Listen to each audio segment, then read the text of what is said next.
Some people write off comic book movies as just escapist. I happen to feel that these types of films, particularly iconic characters like Spider-Man, are the closest things that we have to modern mythology. Do you agree? Yes. I worry, though, to be honest, because they are the closest thing we have.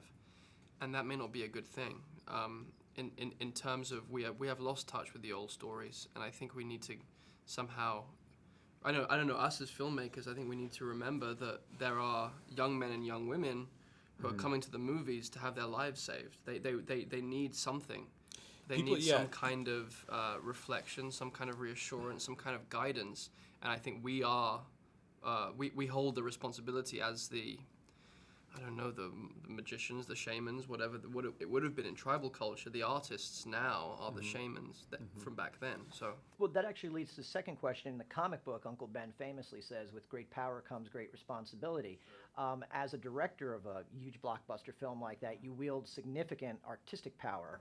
What's the great responsibility? Well, you know, it's very easy to think about this movie as just a popcorn vehicle and like just fun and explosions and just stimulation.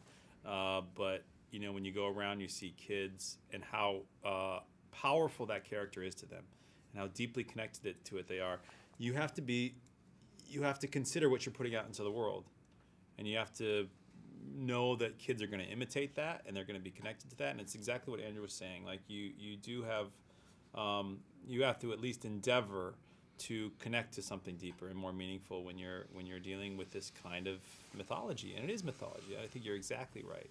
And one of the reasons why Spider-Man I think has lasted so long is because even though there's that fun wish fulfillment, like playful, funny comedic character, it's speaking to a very deep part of ourselves and to really great universal truths that Stan Lee somehow was able to channel. In the film, Peter's girlfriend, Gwen Stacy, says that we have to rise above our suffering. Now, Peter obviously suffers quite a bit in the two films. What continues to drive him to choose self-sacrifice over self-interest and be that virtuous symbol of hope?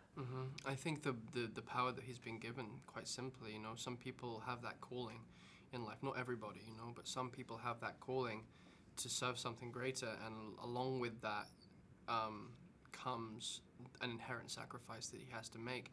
And I think it's going to be impossible for him to ever hang up his suit because of that, because he knows the power he possesses, and with great power comes great responsibility is rattling around in his head. As soon as he hangs up the suit, Uncle Ben's going to be like, get your ass back in there and fight. Well, thank you very much for continuing to tell these stories. Thank you. Thanks, Thank man. you.